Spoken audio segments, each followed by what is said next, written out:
6th grade. So today we're going to talk about paying attention to how cultures are portrayed in stories. So today I want to teach you that expert fantasy readers not only pay close attention to the cultures the stories they are reading come from, but they also pay attention to how other cultures are portrayed. They also take note of how similar characters, settings, even plot lines vary across fantasy stories from different cultures. By paying attention to those things, readers can learn more about their own and other cultures. So what is culture? Turn to the person next to you and have a quick chat. Go.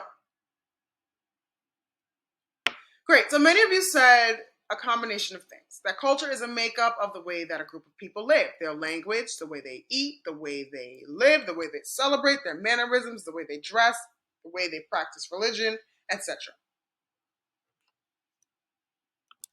Some of you even shared examples from your own culture. So this had me really thinking, especially now that we're in our fantasy unit. I was listening to a conversation some students were having the other day, and they noticed something very interesting about dragons. They noticed that sometimes dragons were depicted differently in different types of fantasy novels. They noticed that in some books written by authors of Eastern cultural descent, that dragons were often portrayed as wise and good, and if not particularly friendly. And that in most of the books they read by authors of Western cultural descent, dragons were more evil and cruel. So this got them thinking about culture and how so many fantasy stories seem to be very connected to cultures and traditions. Some of them are very old, and some of them are more related to the world we live in now. So this student decided to do some more research about Eastern and Western cultures and histories to see if there might be other kinds of cultural differences, not just for dragons. So remember that lesson we had last class with Miss Julia, and we talked about gaining some background information, doing a little bit of research to better understand our topic? This is a great example of that. These students were able to learn that there was a type of war called the Crusades that took place in Europe and in parts of what is now known as the Middle East.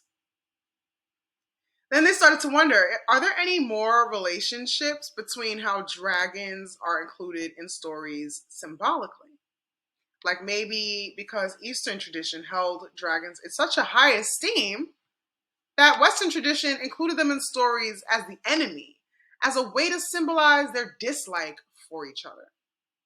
So I think that's very interesting. And shout out to those students for always going above and beyond to better understand their topics or the books that they're reading.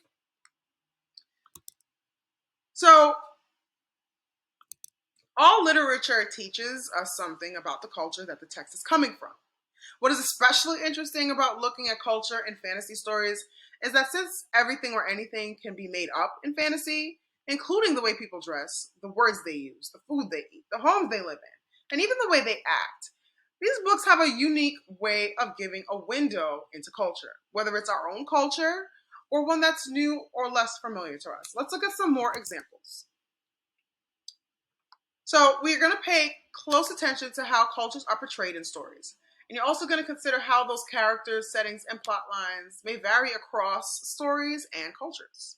We're also going to pay special attention and be especially careful to notice both the author's culture and the character's culture because they might be different. So let's look at Cinderella stories from around the world. What do you notice? Turn and talk. Go. So many of you shared that although it's the same title or the same concept of a princess, Cinderella, the cultural depictions are very different. They're portrayed very differently. There's a Persian Cinderella, the Cinderella. Cinderella is actually from the Disney version. But there's a Korean Cinderella, Dominita. There's the Gospel Cinderella. There's different versions portrayed in different cultures from around the world. Let's look at a different example. So we're all familiar with Harry Potter and J.K. Rowling. This is another example of how culture was portrayed in stories and is different in the book. So British culture, well, I have never lived in Great Britain, but I've done some research and learned that in British culture, boarding school is pretty popular. And comparing to Harry Potter culture, Hogwarts is a private school for wizards. Also, in British culture, students are assigned to houses, they wear uniforms, take courses, have exams, they play rugby and soccer, which are very popular sports. Their bloodline is very important, such as the British monarchy. There's a class system, upper, middle, lower class, and they have some holidays that are Western. And they have a school schedule that starts in September, breaks winter and summer. So just looking at the chart that I created, I was able to compare some things. Just like rugby and soccer, Quidditch is very popular in Harry Potter culture. Being a pure blood is important. Pure bloods are upper class, half bloods middle class, and muggle born are identified as lower class in the book. They share similar Western holidays such as Christmas and Halloween, and the same school schedule.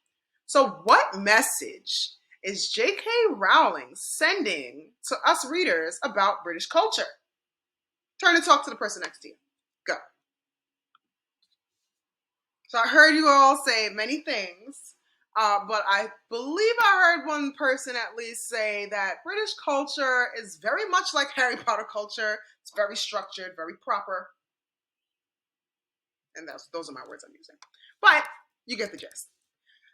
Now let's talk about diversity in children's books. Let's take a look. This is data given from 2018. It is now 2022.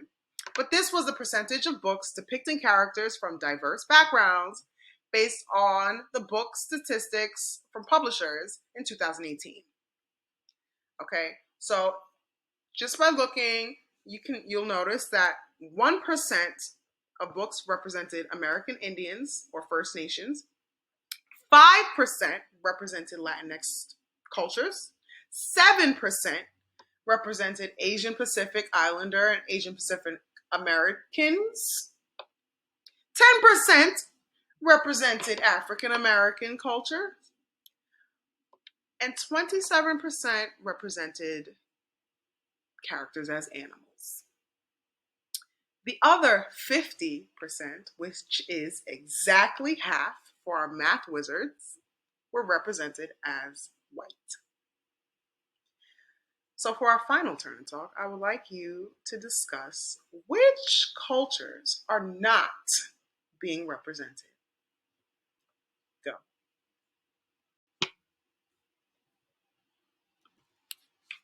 Wow, so we were able to hit the nail on the head with that one.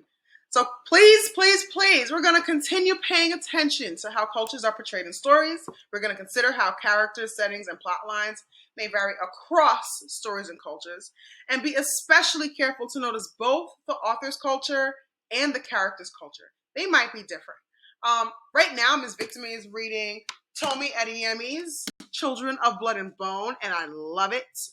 I've also done some research to learn that the author has pretty extensive experience in Yoruba culture, and my guess is that the author wrote this book to teach more about African cultures and their traditions and just learning more. So I noticed that the author's culture and the character's culture are pretty similar. Not exactly the same, but very similar.